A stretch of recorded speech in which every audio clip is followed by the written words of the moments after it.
Patrick on it? He's not here. Yeah, I saw it. Really Welcome to the Finance Committee meeting of February 5th. Tonight on the agenda is the education budget, which I think is timely given the wonderful 300th anniversary calendar that I have at my house. Indicates that today is, was it Mr. Boyden's birthday, 1827, so for those members on that committee, thank you. So I just want to remind people, we've received some feedback in the past, so when you're talking to the microphones, just so the vast viewing audience can hear you. So with that, Jim? So just a couple brief comments on me before we hand it off to the school. So obviously the chair's not here tonight. He had to be called away to Florida for a family emergency, so kind of unexpected, but he sends, he apologizes for not being here. So tonight what myself and Doug and Carrie and Denny, before he had to go, talked about is basically just having the school folks review their budget, the request with you, answer some of the whatever questions you may have. But I would recommend not voting on the budget tonight. I got some good news on the insurance figures. They I haven't been able to do this in a few years. There's some funds that are likely going to become available once those all iron out before you finalize your budget recommendations. So I just would recommend we just do it more towards the end like we have the last few years. So and then on Thursday night, you get the town department heads coming in. We had talked about handling it the same way we've done before, basically run through general government, administration, selectmen hold, and then we'll come back to it, answer any questions just as we've done. So everybody's good with that. So with that. Thanks, Jim. Roger Goff, Superintendent of Schools, good evening. Before we get into the FY25 budget numbers, which are included in the handout that you have, along with the handout that you received last week, we'll go through those FTE reports and the comprehensive budget sheet. I just want to highlight a few items. Some of the images you can view at your leisure, but just to start, this budget includes no additional positions. In terms of the new combined middle school, any positions that are needed to open the school will have to come from efficiencies. So this is a level service budget, and our focus is on sustainability, so that we're able to continue the efforts to move the district forward, provide the needed resources for all children, and support the academic success of the district.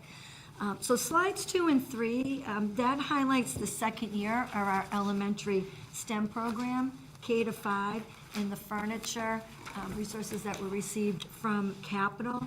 So as you can see, this really enables flexible seating and opportunities for collaboration.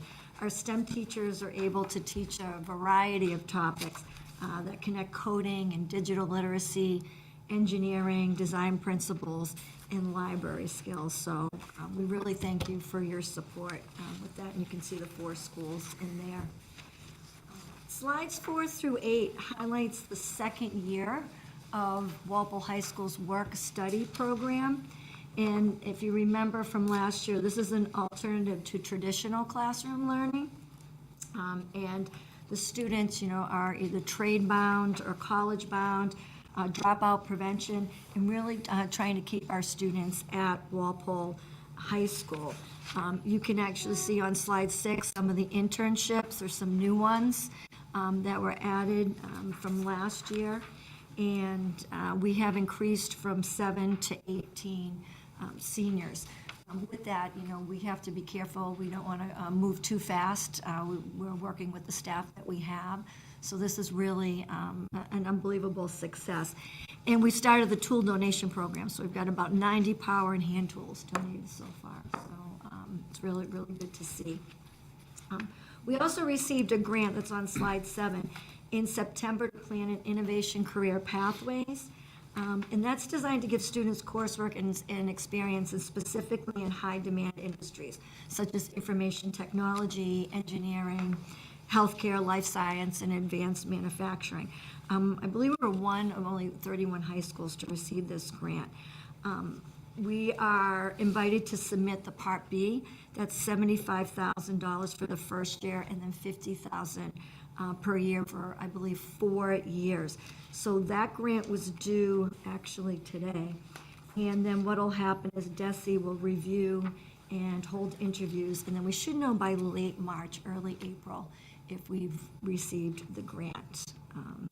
And then on slide 8, you can see some current business partners. We've added to that compared to last year. So we thank all of those businesses that are working with us during the work study. Slide 9, Walpole High School earned the 2023 DESI School of Recognition. And that was for those schools that demonstrate high achievement and high growth in meeting or exceeding their accountability targets. We were one of only 66 schools and one of only 18 high schools across the state that received this recognition. So this really is a testament to the hard work of all our staff, pre-K and up, and also a testament to your support and the community's support as well. So thank you. Slides 10 through 12 gets into our demographics. We wanted to include some demographics of our district. Some people may not know what high needs population is when you combine your English learner population, your low-income population, and your students with disabilities. They're all classified in that high needs population. You can see the changing demographics from almost 20 years ago with our English learners. 14 students now to 164 students, and that number continues to grow. So as communities change, these schools often face the changes. We always see schools that often face these changes before they're defined in the community at large. So we need to make sure that we continue to address these changes in our student population.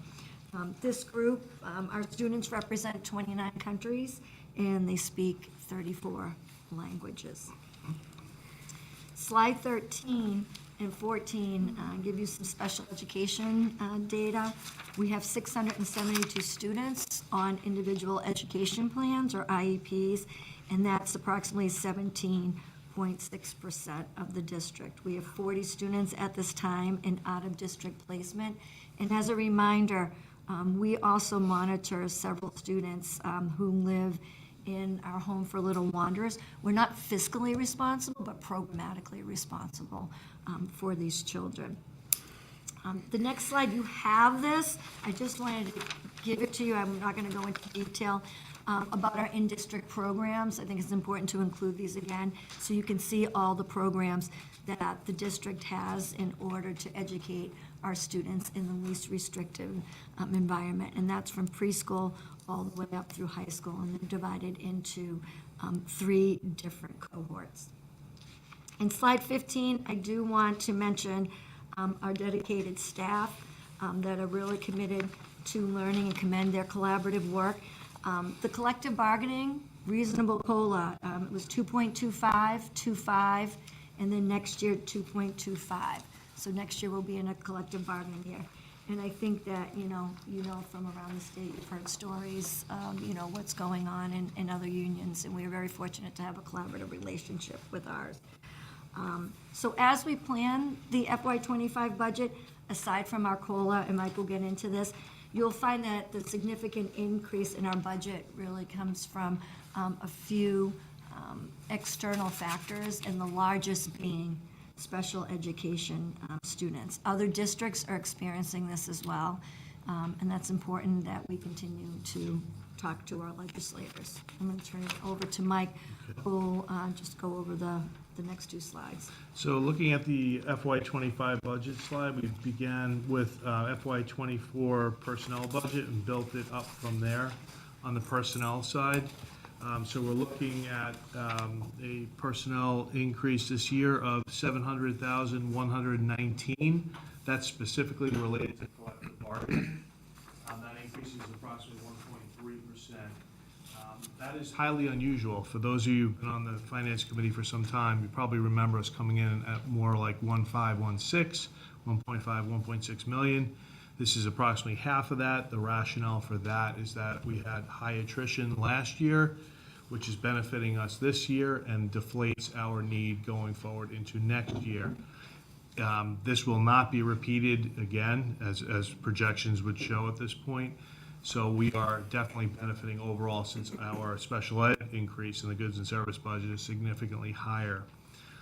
In addition to the collective bargaining related to personnel this year, we have a Medicaid reduction, our Medicaid funding due to COVID-related reimbursements that began during the COVID pandemic are pretty much phased out at this point. So a lot of those services that would have been eligible for reimbursement through Medicaid are no longer allowed to be reimbursed. So that reduction we're anticipating is $150,000. The reason that's in personnel is because I have several people charged off to that grant, and I'll need to remove them from the grant since it's gotten $150,000 smaller and put them into the operating budget. So therefore, we need $150,000 more in our operating budget. This was a later adjustment that we received. We did obviously talk to the school committee about it, and then we talked to Jim about it as well. So this was something none of us really saw initially as we were building the budget out. So that gives us a total FY25 personnel request of $47,240,000, which is a total of 1.6%. And that increase is $850,119 when you add in the 700 and the 150. Going down to goods and service, we have some budget drivers this year that I just kind of want to walk through. I'm going to address them in the next slide as well. Our central service budget went up by $197,560. That's mostly related to our bus contract. Again, I can review that when we get to that point. But this is well, I'll talk about it as we get to that point. So that's central services. Our buildings, we have an increase of $183,290. That's related to electrical increases. So electricity has grown, the cost of it has grown, but in addition to that, we're bringing online in the FY25 budget a brand new middle school, which is net zero building, which is wonderful. It doesn't use fossil fuels or, and exhaust in that way and create pollution, but it's electrically heated and air conditioned. And that generally, the heating part was done through the town's budget, which would be in Donnie Anderson's budget for natural gas, but now it's all electric. So I have to increase my budget to accommodate that for next year. So that's $183,290. That's strictly electrical usage. Our technology budget went up slightly. As we've spoken about in the past, our goal was to roll in more of the sustainability in our Chromebooks and our devices that we use year in, year out that are, since the pandemic became necessary. Unfortunately, this year we can't do that because it would obviously increase the gap that we currently have. So we're going to be looking for that again through capital. Fortunately, not this year. It will be the following year because we're able to benefit from the new middle school technology that we're getting through the middle school. So that will help us. On the special education front, you can see that's the significant increase, $1,323,821. That's a 42% increase to that line year over year for that line, or 2.5% to our overall budget. So we are obviously struggling with special ed, specifically related to out-of-district tuitions, transportation.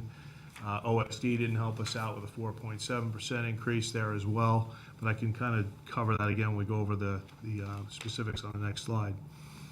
Our goods and service budget at the schools was reduced slightly by $10,000. That was due to the consolidation at the middle schools.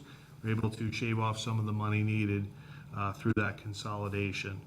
So our FY25 goods and service budget the request is $8,867,557, which is a 3.2% increase, or $1,710,428.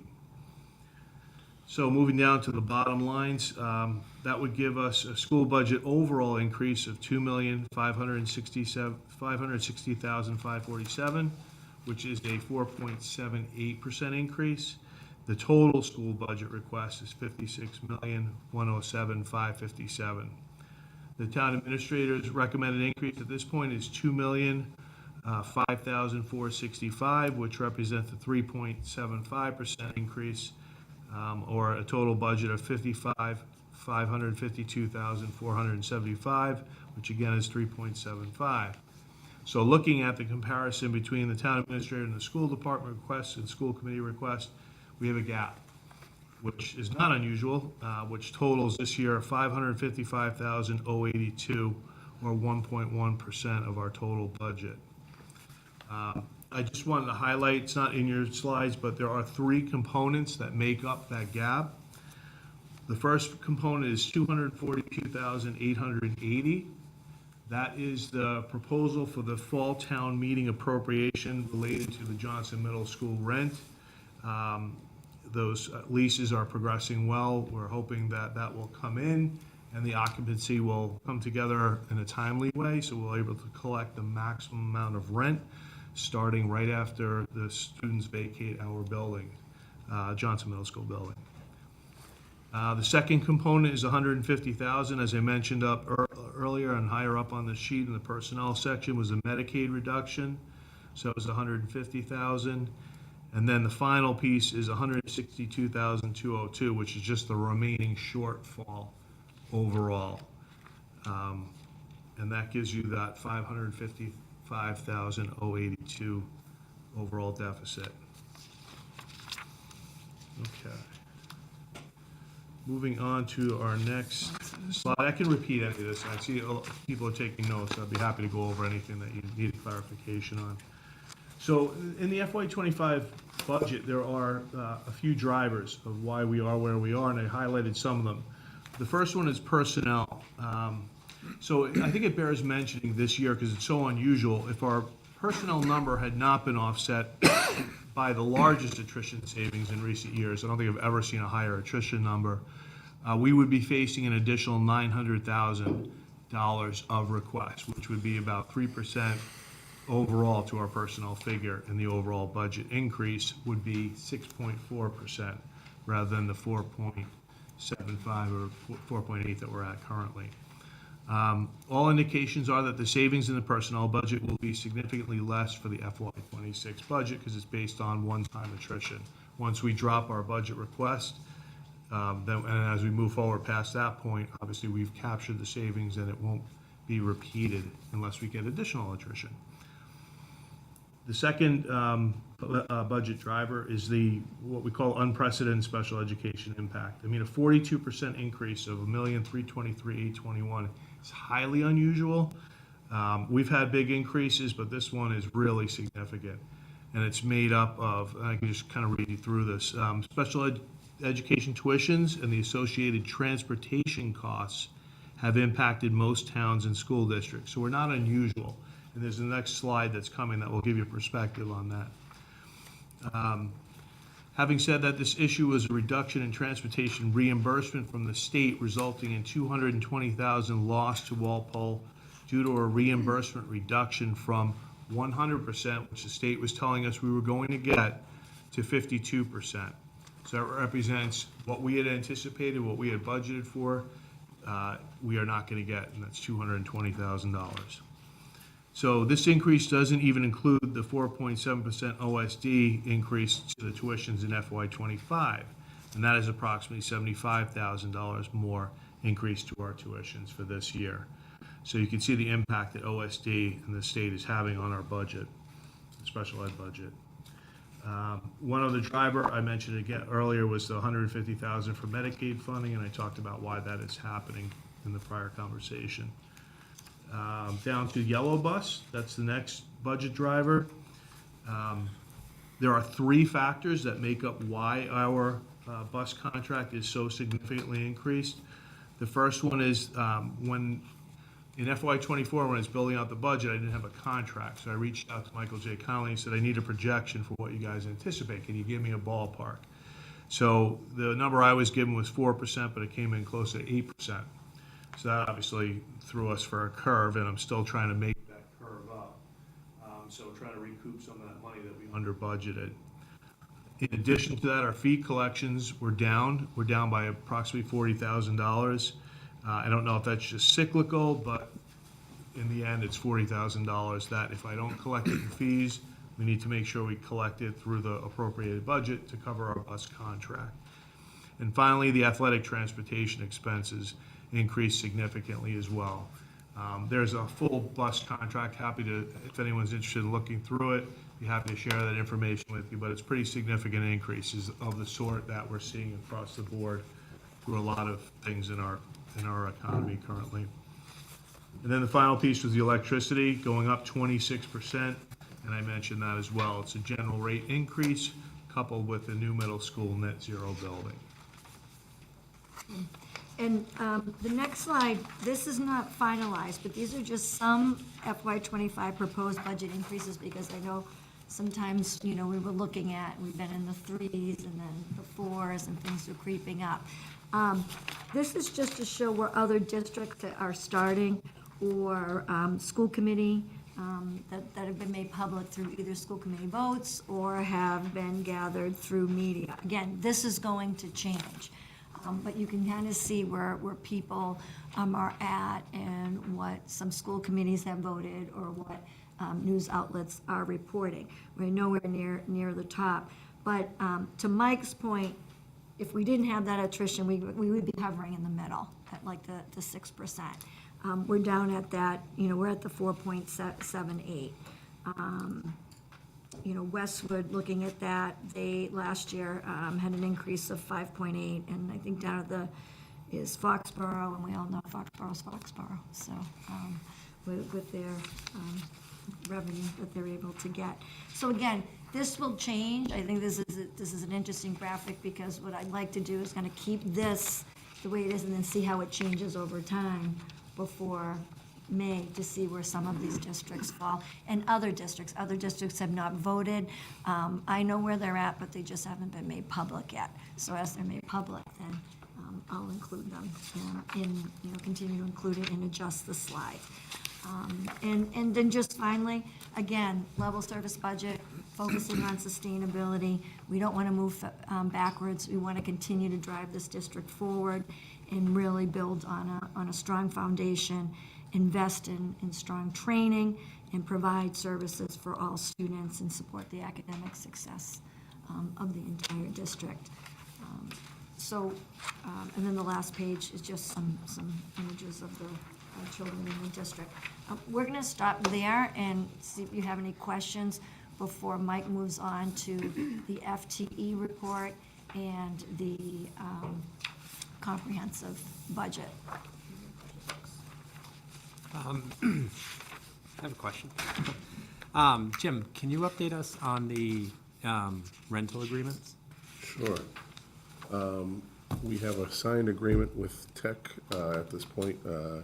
We received it on Friday, Bridget, myself, and we expect to have BICO vote on their agreement on Thursday. So once both agreements are signed and sealed and delivered, we will have the select board and the school committee sign off on it. I actually asked Bridget to have it placed on the next school committee agenda, because to me, the sooner we get this thing locked up, the less uncertainty there is for both of these. And, if they both come into where we expect them to be, it's about $1 million a year.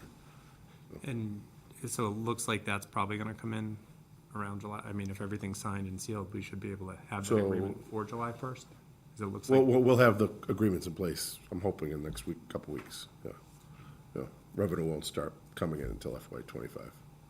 but in July? Yeah, right? for Because the I think we major, yeah. spoke at one point and we weren't sure, so if they're basing their budget off of the July figure and it I doesn't come in wanna, until. I just wanna wait until they're signed, sealed, delivered, so, but yeah. Any other questions? Larry? Regarding the lease, is it triple net or double net? There's no property tax, right? So, no, we're actually covering the utility costs as part of this agreement. So $1 million net minus? Million total, minus, I broke it down in one of my memos, and I believe that it's $437,000 that Jody and I are gonna set aside to cover the debt service, the electrical, the heating, the trash, snow plowing, everything I listed out in that memo. So call it an even million, minus 437, split 66-34.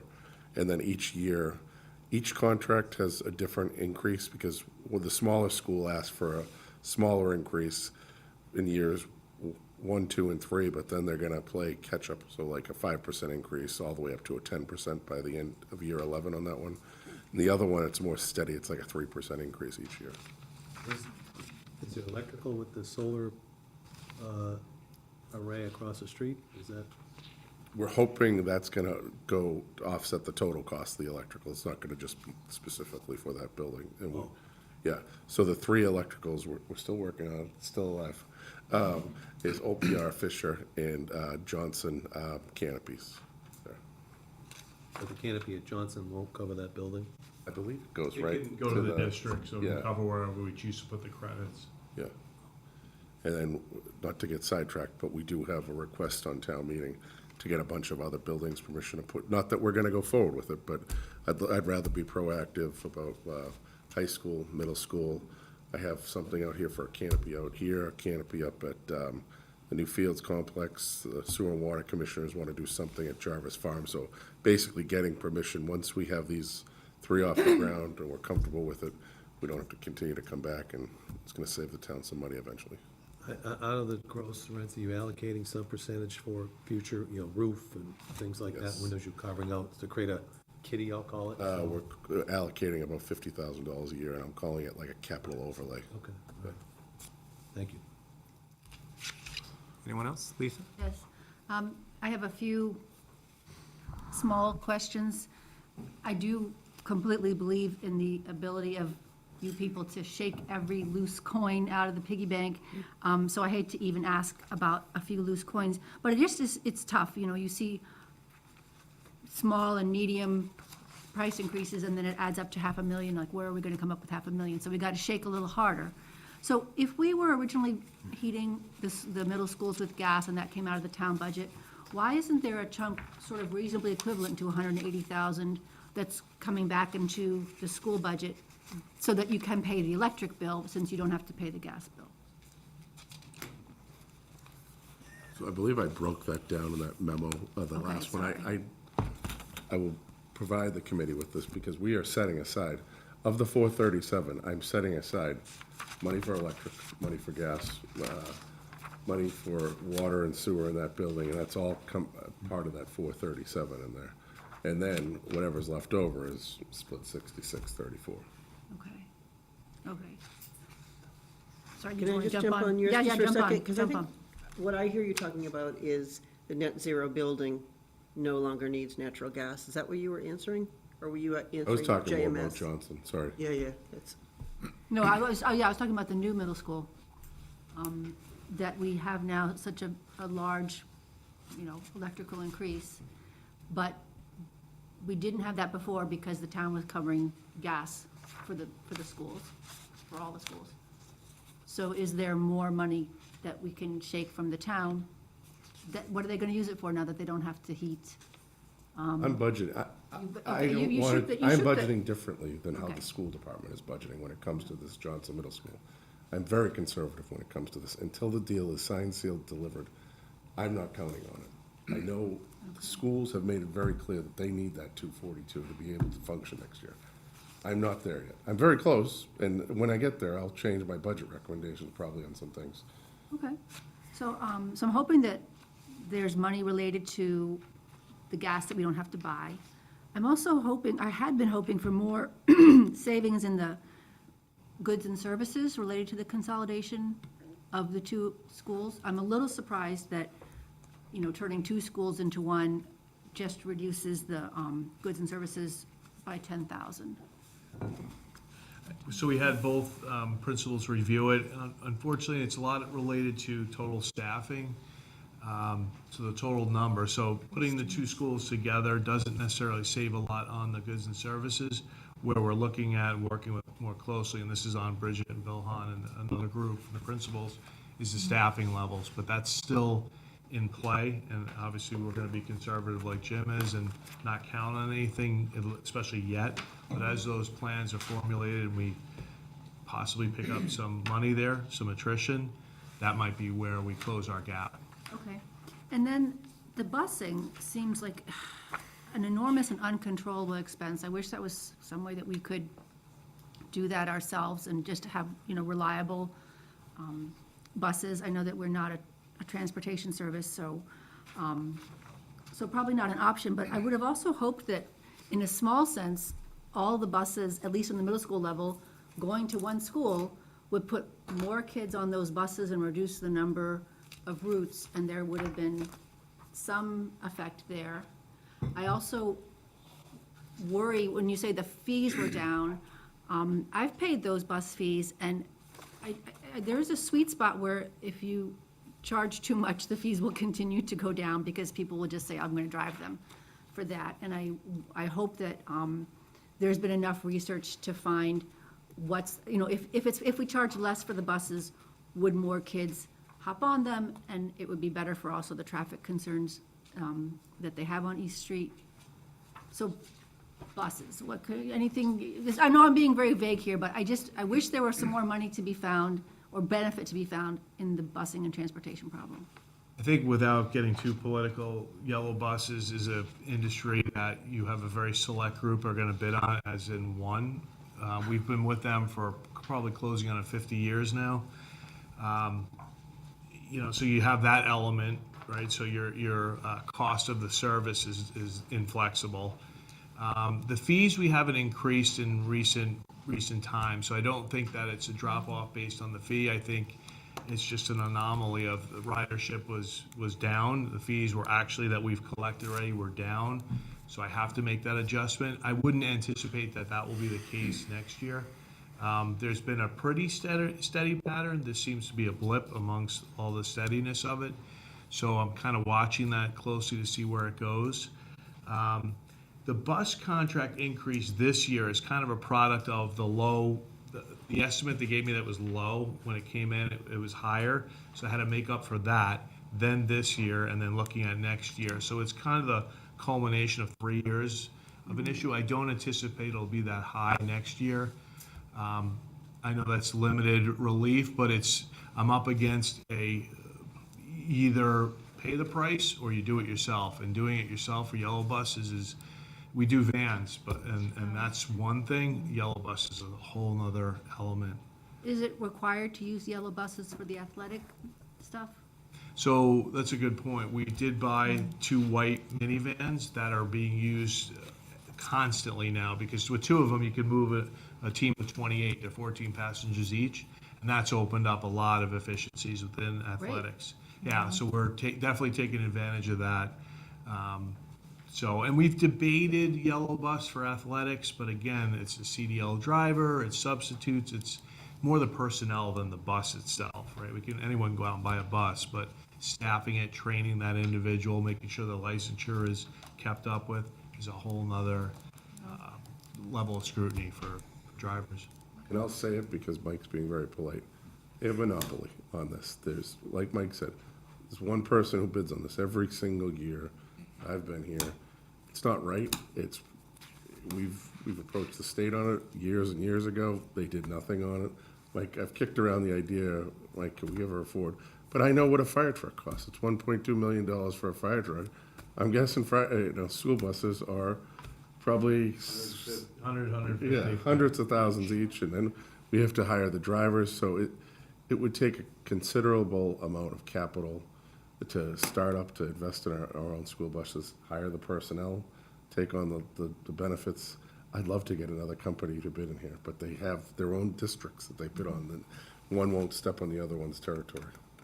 And what Mike just said, I wrote it down, like, to budget for 4%, after that's what they tell you, they jump it up to 8%. That's just a big, that's you gonna not, say? he has no choice. It's not right. No. Okay, thanks. Thank you. Kathleen? I think Mark was ahead of me. Go ahead, Kathy. All right, well, just jumping on that for a minute. How confident are we in the numbers they're giving us now? As far as their estimates for yellow bus, it's in a contract. So I was in between contracts, okay. and I'd asked them, I need to build a budget, what do you estimate? Okay. The other thing is, unless you've addressed this with this body and I missed it, largest attrition in years was your quote. Do you know what that's due to? Do you have a sense of? We get the chart saying what we pay in terms of other towns. And was it just top-heavy retirees or were Retire- people It's mid-tier retirees. jumping out? It's not people leaving, it's not a mass exodus from the district by any stretch. I think people come to Walpole now because of stability financially, and we promote that when I meet with the new teachers and we talk about it, Bridget talks about it, the school committee does. We advertise Walpole as a place of stability, and you look at Newton and some of these other things going on, and you really, maybe we don't pay as high, but you don't have to worry about your job. So it's kind of a trade-off. So I think it was retirements. It's probably based on just where people were hired, their age, their years of service on the retirement chart. Sure. When they hit 80, they're going to go. Not 80 years old. 80%. Age and years of service adds to 80. 80%. I would suspect too, Kathleen, like, we can't underestimate the effects of surviving COVID in Yeah. schools, right? And so People maybe who some may have been who on the thought they had fence. 5 more years said, you know what? It's only gonna be 3, right? And so Yeah, there I'm might good. have just been a bubble of people who left slightly earlier than they would have. I expected to hear that, yeah, not surprised. Back on the buses, does the bus company have their own contract for gasoline for the buses? So they contract like the town does for a discount rate and does all their work with 1 or 2 suppliers? Correct, yeah. They actually go and pick the fuel up and bring it back to Walpole to here. Okay. I wasn't sure if they were getting that benefit of bulk buying for their service. If not, then we said, hey, we'll work with you to tag onto us and get the best rate for gas to help manage our contract.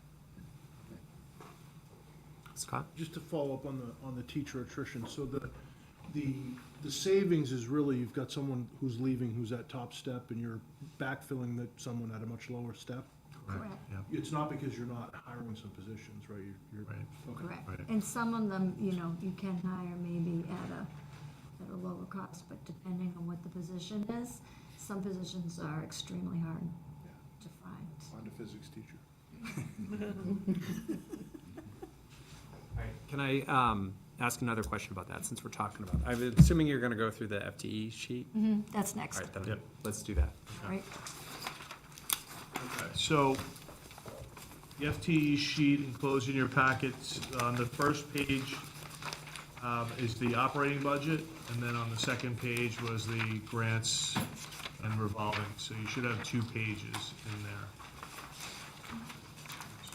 Yep. Right. Start with the FTE. On the back, right? It was made on back to front, okay. So on the first page, I'm gonna go down, Oh, sorry, Jay. so I'll go down the list. Just stop me if you have any questions, because there are changes here. This year, it's pretty limited in the changes, because last year we didn't have a lot of additions, but I'm sure there's a couple of questions that I can answer here. So you can see the increase dollar-wise, you can see the FTE increases. So I'm gonna go down to line 8, the athletic director. I have been moving the athletic director's salary, which at one time was solely in the revolving account. It was paid by fee collections and gate receipts and things of that sort in the athletic revolving account. Over time, we've been very stable with our fees that we collect, right? Our athletic fee has not gone up in 9 years. And so what I've been doing to keep that account moving along and ending the year with a positive balance, which is a requirement of Mass General Law, is to shift in a portion of the athletic director's salary over time. So as we were doing that, we finally hit a point, which is what you're looking at now, where the final bit of his salary is now in the operating budget. And so Bridget and I reached out to, and Ron did as well, to a variety of towns. And we came to find out that nobody has ever charged off their athletic director solely to the revolving account to begin with, and generally none of them actually do it now. So we were fortunate where we were, but that's now, his salary's completely moved into the operating budget. So that's that .3 that you're seeing there. Moving down to the school staff, the school principal. So there's an increase of a 1.0. The rationale for that, we did not add a principal. We added a DEI director, diversity and equity inclusion director, who we don't have a category. These are generally DESE categories that you choose from to categorize people. So the only administrative leadership position that really fit the bill was school principals. So that 1.0 is an increase for the DEI coordinator. It has nothing to do with the principals. Just ask a question. There's a .5 principal position? Is that- Julie Martin is paid half by grants, half by the operating budget. And this is, you're just looking at operating right now. Right, okay. Yep. So Gene, just to piggyback on that, I had some questions specifically. I'm counting in my head, okay, we have 2 middle schools, high school, and 4. Why do we have 8.5? And Mike was able to explain that. And I'm saying this all because it was really explained well. What we have here is that we're a year in transition. He's got the diversity position, they've got the half position for the preschool person, and that extra person there is carrying Ed and Gary during the transition, because we know there's gonna be some hiccups merging 2 populations there. And I hope I'm not overspeaking, but, it's after this year, it's just, you're gonna cut back down to It'll be, 7.5. okay. Yeah, that's full disclosure. I mean, Ed knows that, and Bridget and Ed have talked at length No, about I it. assumed, but I just thought it Yeah. would be good to clarify. Yep. Thanks. Okay, so that would be in next year, so you'll see that reflected in there. Classroom Very good teach, question. oh, sorry. With all this budget stuff, is the DEI, I understand your intent, but is it something we can push down the road? This position, it's something, you're trying to bridge a gap, and Yeah. that's a pretty big. This was a position, though, that was in the budget last year. Like, this isn't a position we're adding this year. This wasn't, these are positions Are that were exist- funded through Okay. our operating budget last year. Does that make sense? Was it funded by grants? It was or- grant funded, and now we're Part moved it grant into the funded, operating part- budget. So it's filled. It's happening now. Right, Right. There's a person in the job. Yes. correct. Thank you. Classroom teachers, there's a series of things that happen here. And I guess going through this list wouldn't really make much sense, but you're looking at 260 teachers, a decrease of 1.24 is reductions of somebody retired, somebody took the department head position, we didn't backfill that position, so that's 1.0, and then a series of very little haircuts of FTEs that make up that 1.24. I mean, it's minimal as compared to the overall category, but it's primarily a reduction of 1 high school teacher and then a bunch of little tiny, little .1s and that kind of thing, right, that make up that. On the MSNs, these moderate special needs teachers are our special ed teachers. That 1.25 reduction, I'm just going to this chart, is related to the Medicaid. So remember I had mentioned that the Medicaid funding dropped. We're gonna have to move people out of the Medicaid grant. You're seeing the 1.25 right there. That's me moving the equivalent of $150,000 worth of teachers back into the operating. On the backside, you'll see the reverse of that coming out of the Medicaid grant. Okay. Guidance on number 22. We had a department head retire, and the individual that replaced her did not take on the department head stipend, so it was only a 0.6 increase because they absorbed the department head position as well. So the 0.6 is really 1.0 with the department head that wasn't filled. So you can see it's a 1.61 increase on that category. Going down to the next category, we have line 30, custodians. I did not reduce the total number of custodians. I moved 2 of them out of the operating budget into the extended day revolving account. We had the revenue there to support it. We needed the funding within the operating budget, and I moved those to accommodate that. They will stay in there next year. That program can support it and pay for those. We currently have 7 custodians being charged to extended day. So that's $350,000 a year that program supports for our budget overall. Media specialist, line 31. We had a media specialist at the high school, and they also had an aide in that position. Both of those positions were eliminated, and a digital learning coach was brought in place of that. I already had a TBA for the digital learning coach in the budget built in, so you don't need action in line 31. In line 36 and 37, van drivers and teacher aides tend to fluctuate. They're hard positions to fill. People come, people go, so it's always going to vary to a degree. Right now, we're looking for another half. A full-time driver is really only a half FTE, so we're looking for one more driver. That's reflected there as an opening. So that reduction is 5.14 on the support staff.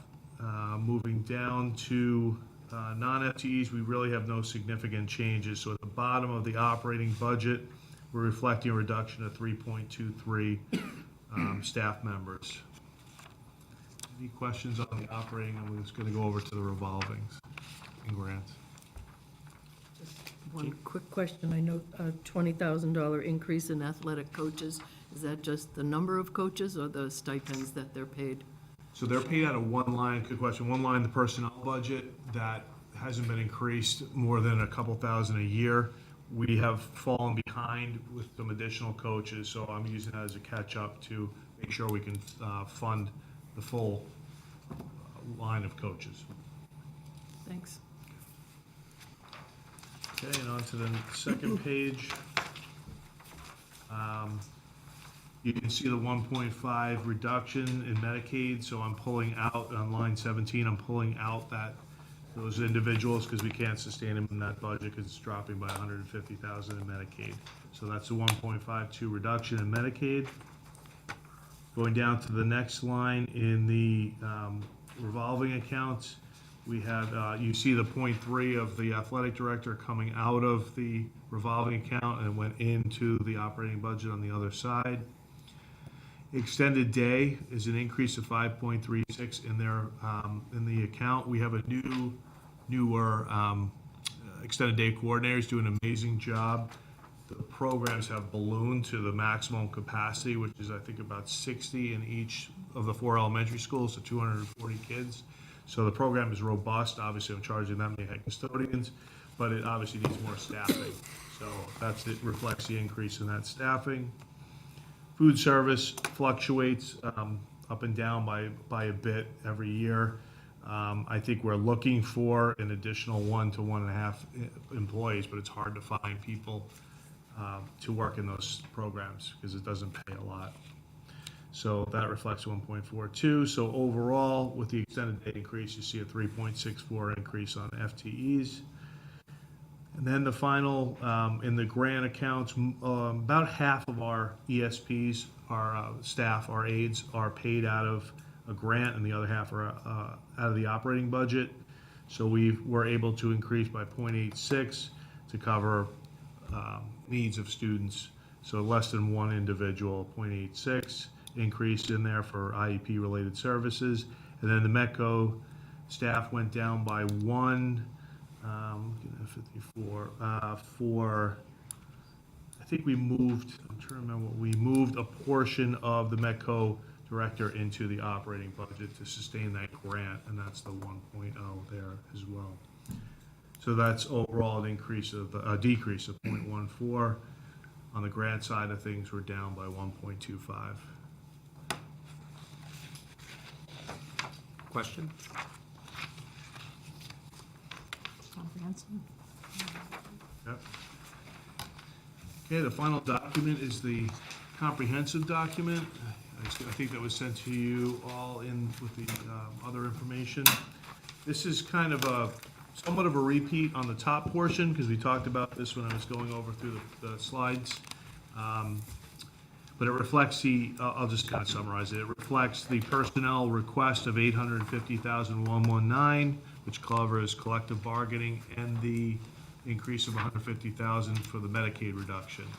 So that's the $850,119. It aligns with this other page that we went over in their PowerPoint. Goods and service, we talked about the driver there with special ed, but there are other factors that we talked about as well, the goods and service budget, electric. bus Does everybody know what sheet we're looking at? Yeah. Sorry, whoops. The very It was at the beginning. very beginning. There's comprehensive budget up front. Sorry about that, I assume you guys were with me. It took me a little while to find it. Okay, so just a high level, it's basically a repeat of what I talked about in the PowerPoint on the top section. That's all the local appropriation. all the numbers tie together. So if you had a question, obviously just ask me as we go along, but I was gonna jump down to the reimbursements. So circuit breaker, we have, we estimate circuit breaker, and we've been getting earlier with our budgets every year to try to, I think, coincide with Jim more and to give you a better full picture of what our budget situation is. So circuit breaker, we're anticipating for FY '25 is going to increase to $2,475,000. The reason for that is we're more money out, so we're going to get more money in. Obviously not gonna cover what we're paying out, but it is more. So that's increasing by the $338,648. And that's an offset for, obviously, special ed related costs, tuitions generally. Circuit breaker carryover is a reserve that we've talked about over the last 2 or 3 years. We are anticipating in FY '25, in FY '25, we carried over from FY '24 to FY '25, $1,785,703.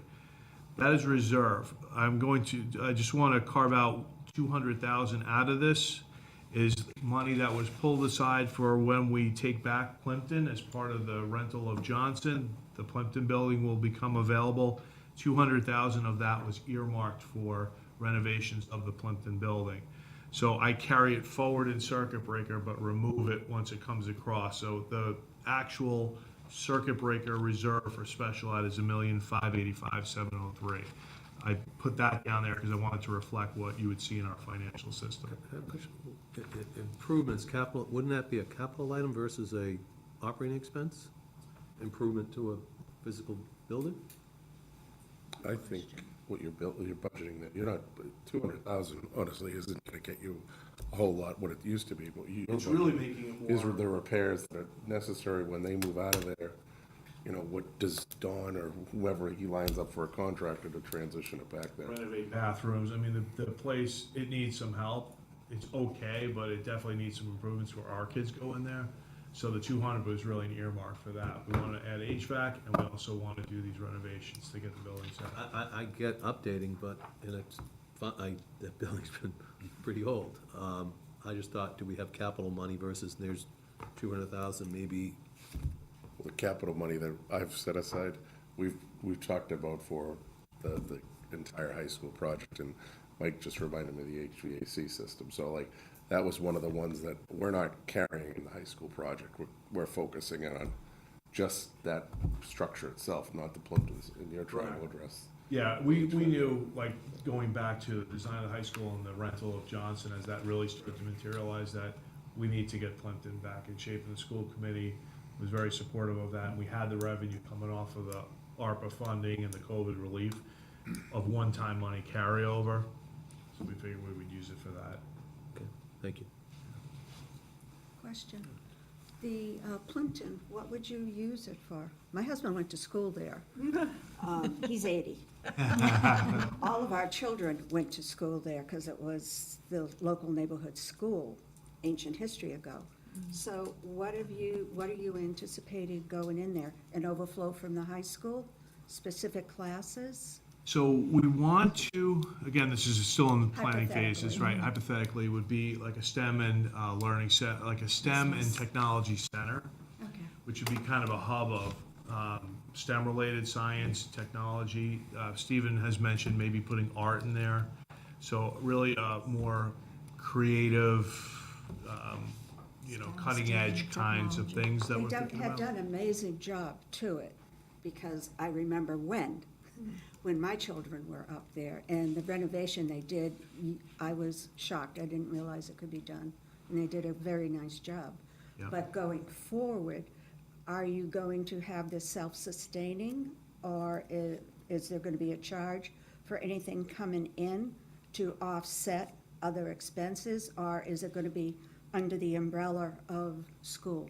It's programming, it's courses that we could then offer that we may not be now, or expand and build on what we're currently offering in that new space, coupled with the new high school, right? So we're building this capacity for this really cutting edge types of technology and programming. But with that comes increased electrical demand, right? So we've got to bring more electric in there, more outlets, more availability of the infrastructure to build those types of programs in that space. It's Was- still in development, but that's the kind of thinking. Was that all up, it would have had to have been updated before you rented it out to the group that is in there now, because the electrical was left a little bit to be desired. Correct, yeah. Okay, so you're envisioning another expense to bring it more up to date to be available for what the future needs may be for it. Exactly, well put. Mark?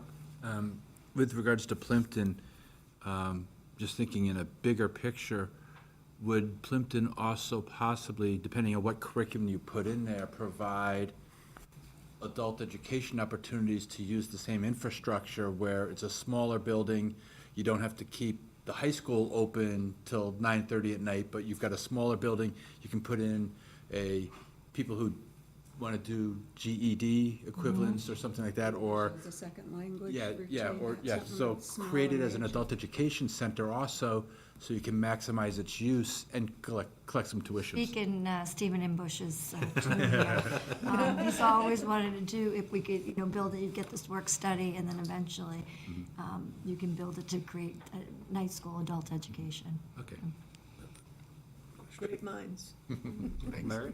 The high school addition proposed is to add, I know, a lot of new space, take the gym and all that and to make it into, I think, music and other things. And then we're still gonna add Plimpton. And our population is flat or declining. Well, when you're adding like work study, career innovation pathways, especially that, we're gonna see, with the grant coming, then that's gonna need to create more programmatic space for that. It's not enrollment driving, Yeah. you're accurate with that, but it's like special ed, you need specific spaces to do the things that you want to do. And so you need more space with a level population, so, you're accurate with that. This is the type of programming we're hoping to do.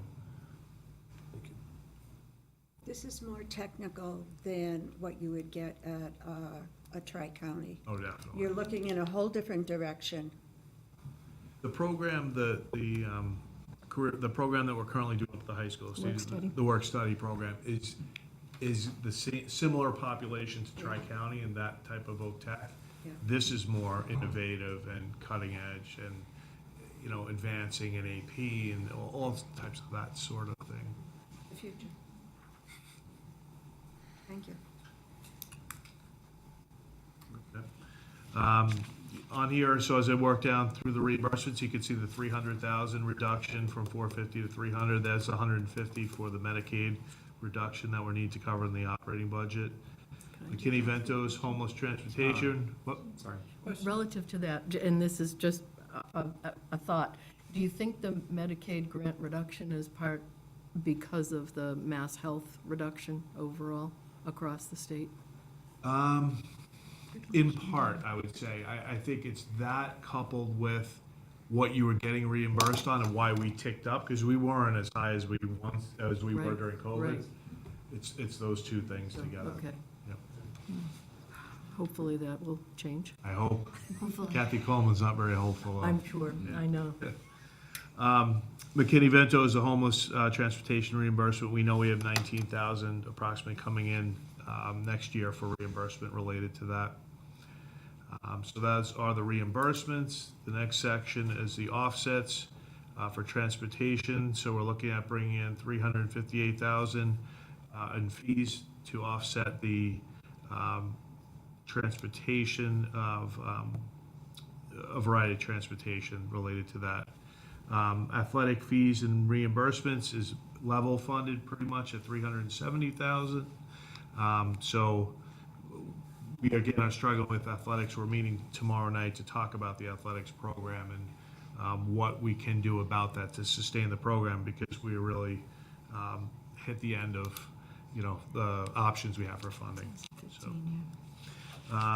The Booster Club contribution is really more a recognition on this document of the contributions that the booster clubs make to our athletic program. So we're leaving that as 300 as a placeholder. It's not like I take in the 300, it's more recognition of what they do in fundraising.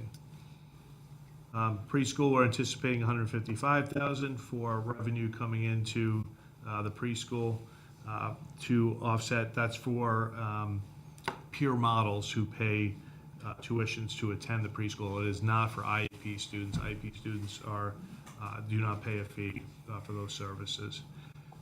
Extended day, we anticipate, we actually have a balance of about $500,000 in extended day. That's been built up over the years, even prior to me being here. We've hit this mark. We're trying to hold to that because that is a form of reserve for us to, if we ever got into a really tight situation, that would be one place that we could go to charge off custodians and offset the expenditures of those individuals and help the operating budget. Extracurricular activities, we're looking at taking in about 50,000, and parking is level at about 31,000. So it gives you about $1,764,000 of the FY25 budget for offsets, fees, and tuitions. And then going down to grants. Grants every year, it's the section I always level fund because at this point in the year, we definitely do not know what those grants will be. There's trending, some trend up, some trend down, but generally they're about even. You're not going to find a windfall of funding through federal or state grants at all. So that gives us a subtotal of $1,713,523 in the grant funding there, which gives us an overall, if you include all this together, total comprehensive budget of $63,690,398, which is a $3,266,118 increase, or 5.4% all in. And then I just had a footnote at the bottom about the 242 and the remaining gap of 312, which actually, yeah, that actually adds up to the 555. Questions? I'm not, Larry? On the extended day, you mentioned it's taken off, but you're not gonna increase that number at all, since you're adding, I think, 5 staff. And I assume that means there's more participants, therefore more fee. So I moved the 2 custodians into it. Okay. So I'll do that periodically. I don't know how many more I could add into it, but, because that 500 was built up over years and years and years. So now we're looking at, can I maintain it? If I put too much in there, then I wind up declining the balance, and I want to try to hold it there in case of. Thank you. Anyone else? Kathleen? Through you, the extracurricular activities, is that just a bump back up to getting back to pre-COVID, or it's like a 25% increase? Yeah, I think that's an accurate reflection of I that. didn't know if that was more things offered at the middle school level now, or? I didn't reflect the middle school in there. That's something that we're definitely talking about, middle school athletics, things of that sort. This is more just a higher participation coming out of COVID.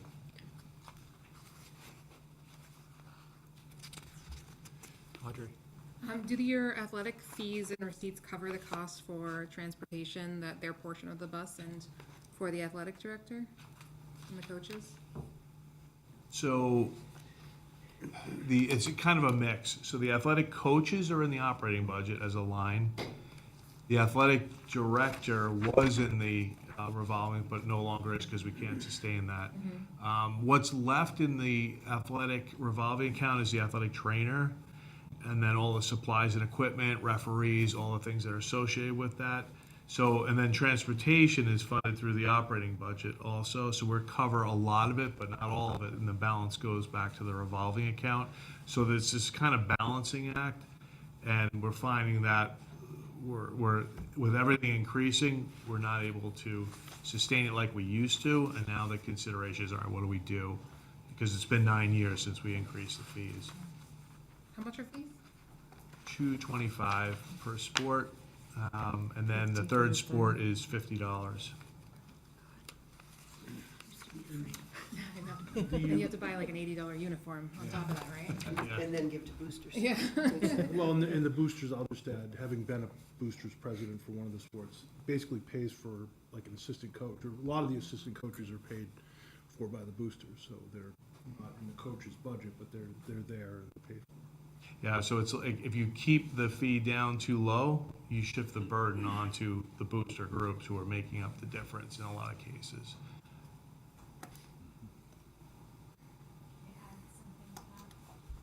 I just wanna say, You might have to come to the microphone. I don't know if that. Yeah, if Yeah, you could, the TV can hear you. thank you. So, this is awkward.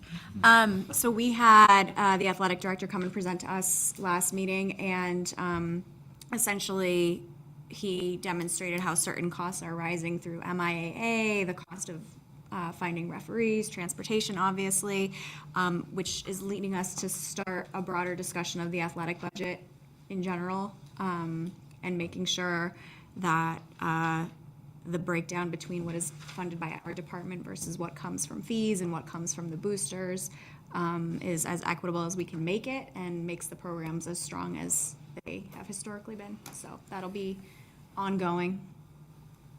That's all.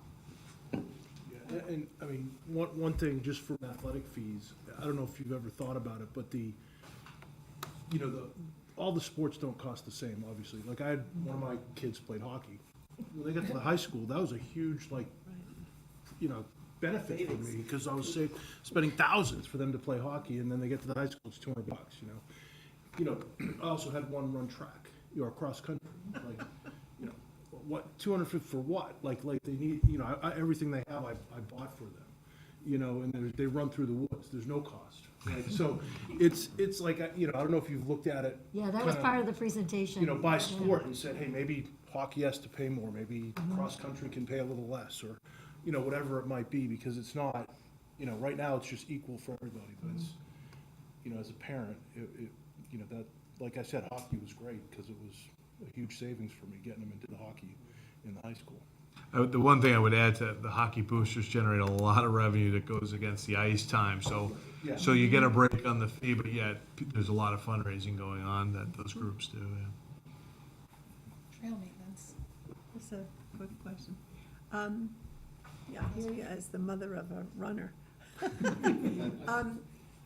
Do we know if there are children who would like to participate and can't afford the fee? What do we do about that? It's another area that's a little touchy. It's usually a conversation between the athletic director and that student, and then the parents, if need be, about how to work that out. So at this point, it keeps growing every year, and that's part of the sustainability problem that we're having. So if we want to continue to provide offsets to some of these fees, we've got to generate more revenue to allow that to happen. But currently, it's hard to nail down what the real needs of a family are without getting tax returns and going through this laborious task. So they more have conversations if it's legitimized and it feels like a real request. The fees are either partially waived or waived. Okay, thank you. Are there waivers for multiple children from the same family? It's a cap. Family cap? Okay. Jim, to you, Johnson, potential of your contracts and stuff, how many years is each one for? Are One's they for, locked in specifically exactly the same, or is each one one's for different? 10, one's for 11. Years. That's good. Yeah. And with multiple 5-year options going up to, I think we did up to 30 years. Great. Good negotiating. Yeah. I'm going to express my concerns. I was really quite shocked when we got all of this. The $550,082 of a gap. To me, having been on this board for a bit, frequently there's a gap, but as you've said, it's never been as large as this. My concern is this is going to be one of my concerns. This is going to be the foundation for FY '26. So we're struggling now to try and mesh this together, hopefully whatever way it can be done, with no guarantees.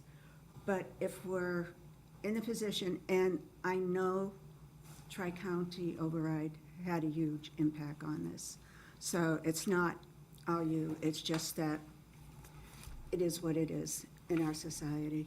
I'm really concerned that meshing this, hopefully, however that's going to work, and God bless everybody that's dealing with these numbers.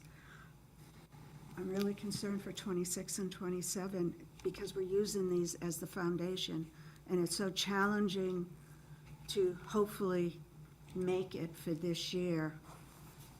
I'm really concerned for the next 2 financial years when you're using this and the gap is so large, and the unknown going forward, and the potential of migrant children coming in. And we've been fortunate.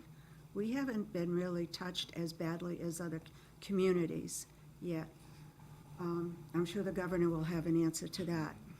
But I am really concerned with the huge gap. And I don't think I'm unique. And it's going to be interesting, challenging, would be a better word, is how this is all going to be pulled together. I think the graph that Bridget provided in your packet in the PowerPoint, I think speaks volumes. You know, if you look at the kinds of increases that are out there, Exactly. you know, when you think about our budget, like 3% is what we need to sustain our collective bargaining. So, you know, then you add special ed, and I agree with you. I mean, it's really challenging to fund these budgets. I don't, I guess what you were characterizing as what was like really unique this year, I was getting more at the savings through attrition that helped deflate the budget. And what would it have looked like if we didn't have that? Would have been devastating. We would have been at 6.5. Right, so I think we're fortunate this year, and I agree with you, like, you know, this is what I lose sleep over, because I'm thinking, all right, It's where is next mind-boggling. year gonna come from, right? You do a good job. I mean, Jim and Jody and the whole financial with you and Bridget and such. And there are lots of things beyond your control, which is obvious. But I just can't imagine what some other communities are going through. We're struggling like we are, will be, with, especially with Tri-County. And again, if we didn't have Tri-County, it would be a whole different picture. But the reality is, God bless.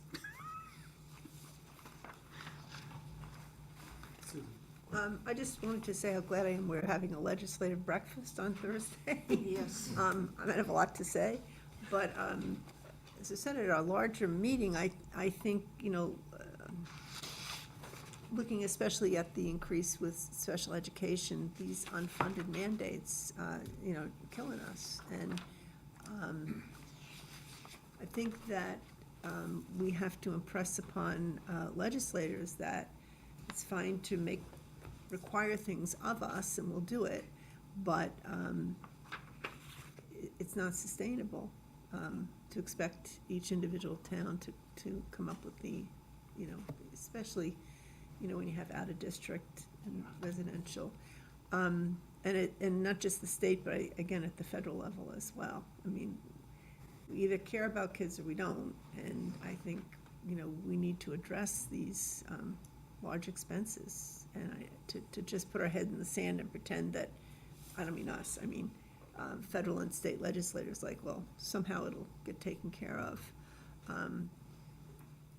comes out of the hide of something else, and it's just simple math.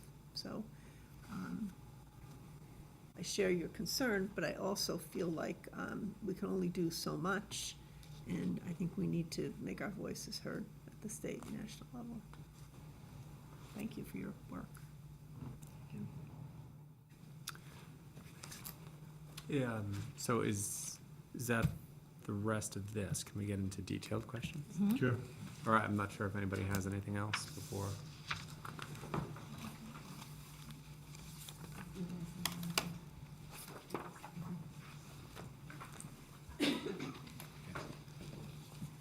You, I'm good.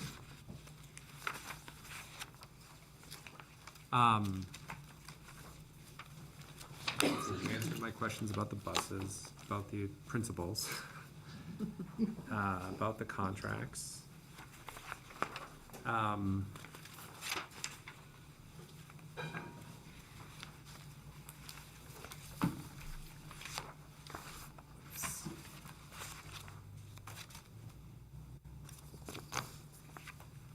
Sorry, I was curious about looking at the goods and services, so line 76, the school board insurance, it went up by $15,000.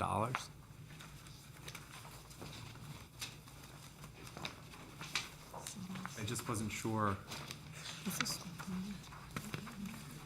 if there was a specific reason why it was going up, if it's just insurance costs, if there was something.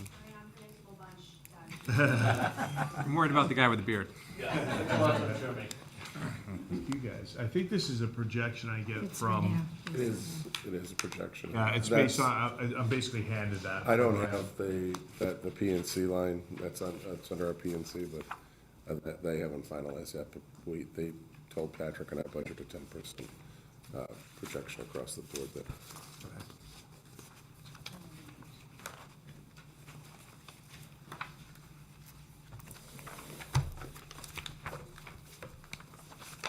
So the $64,000 question, how is this going to get pulled together? I anticipated you asking that question.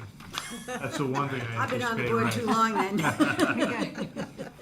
So, well, I mean, there's a variety of ways. The one thing that we don't want to do long-term, which is that, and I think you summed it up well, was like using one-time money to plug a gap, right? Because all you do is defer it down the road to the next fiscal year, where then you have to now cover that and your regular increase. So, having said that, I put together just a few pointers, just food for thought. The school committee voted the budget they did and are sticking with it in anticipation of potential increases in like state revenue, federal revenue, chapter 70, general government aid. Possibly there'll be an increase at some point or help from the state level. We generally get those updates later. It's way too early to know now, but I guess the legislative practice is a place where we would air our concerns and hope for the best, and maybe they would come in with additional revenue. So that's one place we would look to first. Availability of revenue to the town due to reduction in projected budget versus actual needs. So Jim mentioned the healthcare. That's what I was thinking of. Is there any line items that were budgeted that maybe free up? Jim had indicated that healthcare might be one of those, so I just noted that on here. Additional funding becomes available and is added to the planned appropriation at the fall town meeting. So the way our budget looks right now is we would cover the lion's share of our budget increase, and then in fall town meeting, we would look for the extra 244 money, right, that fall town meeting appropriation. Would there be money available between now and then to support our budget if, you know, increases are more than we anticipate at this point in the year? That would be a place that we could request additional funding if it were available to help support our budget. But it would have to be, again, recurring. Like Jim, you transferred in $250,000 last year to support our budget. We knew about this, the $250 came in, and we added it to the base budget, and we carried it forward, so it's in our numbers this year. So that's another one. The signed lease agreement, Jim talked at length about JMS, so what will that revenue look like? That's somewhere else we could look to. And then we start to get into, on our end, staffing reductions due to the consolidation of staffing at the new middle school. It's early. Bridget and her team are still working on that end of things and the programming, you know, the structure of the teaching staffing within the new middle school. We're just not there yet. Will there be attrition? I speculate there'll be some. I wouldn't say it's a windfall, but it would help, I think.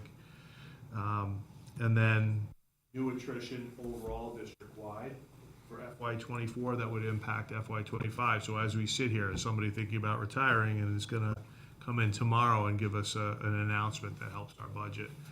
I don't know the answer to that, but that's generally how that plays out every year. It comes in dribs and drabs. Savings from FY24 applied to FY25 expenses. So if I have year-end money, the last few years, I've taken that money and prepaid tuitions, special ed tuitions, and brought down the balance so that the budget in the following fiscal year has some wiggle room so that we can absorb some costs. That's what happened this year. Our deficit would have been greater if we hadn't have prepayments from carryover from last year's money. And then I just wrote a note, why not one-time funding, which we talked about. It's not sustainable. and it compounds the deficit in the following fiscal year. So on my end, sorry, Larry, On the attrition, have all those positions been filled? The people that retired or moved out or whatever? From last year? Yeah. Yeah. so on my end, I'm just looking at the note I sent you folks on Tuesday. State aid, the governor's budget's come in $408,000 higher than what I budgeted. I also attached 2 articles that dated the 24th and I think 25th, just out from the State House News Service that just basically says they don't know where she's coming up with these funds. And I'm glad I didn't increase state aid at this time. You know, hey, if we get a windfall like 408,000, great, but we really probably won't know those numbers and realistically until July or August. That's when we'll find out this year. Mike and I talked about this because his question to me was, well, what if the bottom all falls out? Realistically, Jody and I got together, I think it was in May or June after town meeting, and said, okay, we got the governors, we got the House, we got the Senate, they haven't come together yet. Let's assume the worst for all 3. And we were projecting, I think at the time was like, it looks good, maybe we'll get another 1.1. We ended up getting 1,497 million more. So I'll have a good idea, I think, in May, because I don't think they'll be completely off of what the House and Senate does too much versus what they finalize in the summer. So I think we'll have a good sense after town meeting where we're at, and if there's funding available, great, we'll do probably something similar to what we did this past year. Go in and put a little bit more money into some of the budgets that may need it, including the school department. But again, I just won't know until we get there. I'll have a better sense probably when you guys vote to finalize your budget. I think I forget what the schedule is, like late March where we're at with insurance, and I'm getting a good feeling from that. And, you know, I don't think, when we met with the chairman and Bridget and I, we looked at each other, okay, will this work? Yeah, we really need that 242 in the fall, but yeah, we think we can make it work. That's before they knew about this Medicare money shortfall. It was, I think, a difference of 160 or something like that. And Jim O'Neill always makes the joke of, hey, if you have a $55 million budget and you can't go in and find, you know, $200,000, there's something wrong. And Mike and I laugh at that joke, but it's right. You know, it's part of our job to figure that out when the gap is so small. So I'm not at the point, oh, the sky is falling and everything. We have a healthy budget to get our high school started. And we're a little off. We're generally always a little off. If, you know, I joked with Mike, the fire chief and police chief and Don Anderson and a bunch of other department heads came into me asking for more than I could give. And they're advocating, they're doing their job. They're advocating for the schools and the kids of Walpole, and so are the department heads on our end. And we'll iron it out by the time we get there. During the workshops, there was conversation regarding work at the high school going forward, and whether it would be phased or not. Is that a conversation for tonight or another night?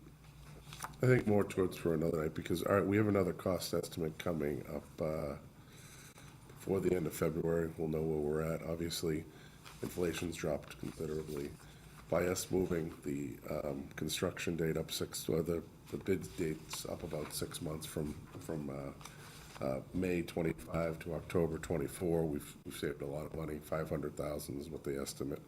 You know, we're getting some really good numbers on the middle school. We're able to go back in and do a lot, you know, music instruments. Those music instruments haven't been replaced in years. Mike mentioned the Chromebooks. I'm optimistic about the high school, I really am.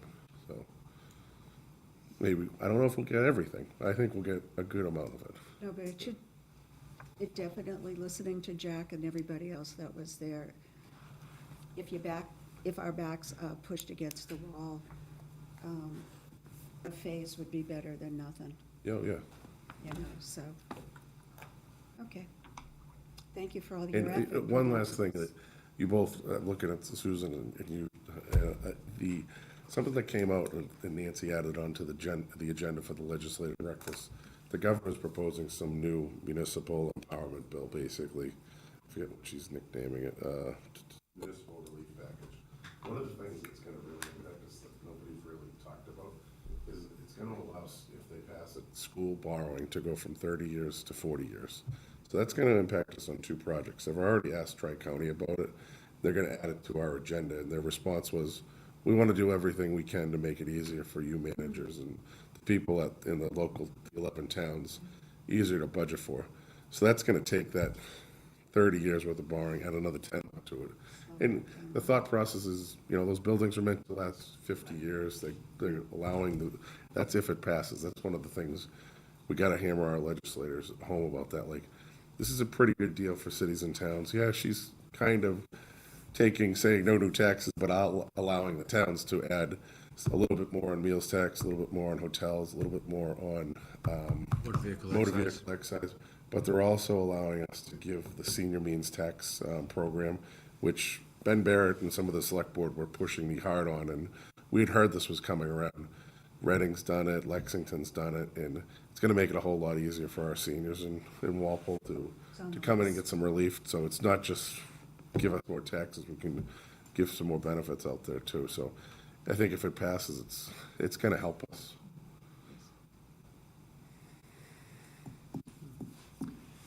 Any other questions? All right. So, school committee members? No,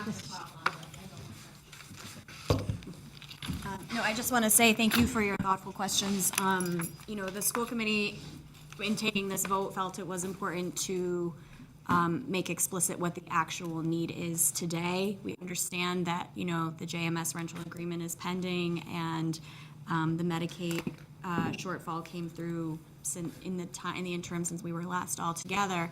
And we just felt it was good to lay it out for exactly the reason you state, Josette, that this is something we have to be looking at in a long-term fashion. And as Mike alluded to, our budget drivers are almost all external, things we have no control over.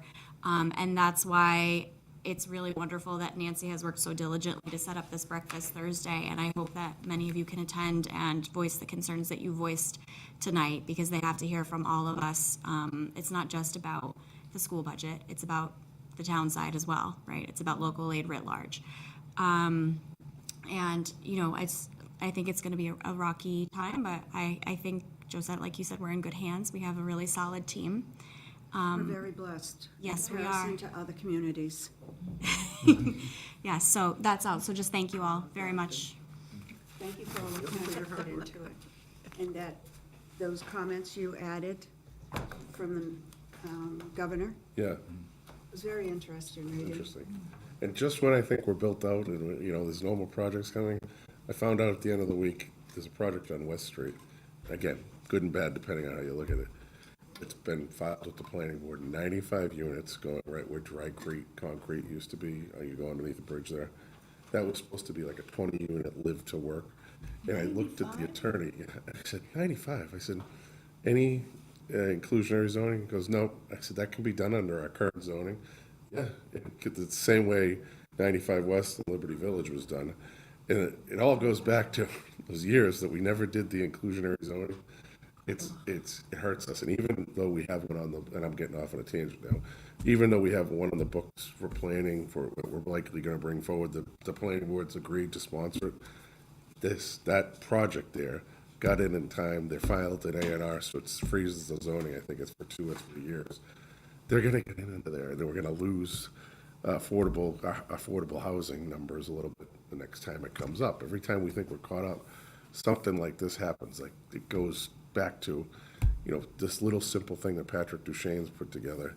Any apartments or condos over 6 units or more, you got to have 1 unit for every 5 or 6 or whatever it is. But so just when I think, yeah, I know all the projects that are coming, 95 right there, that's a lot for that general area.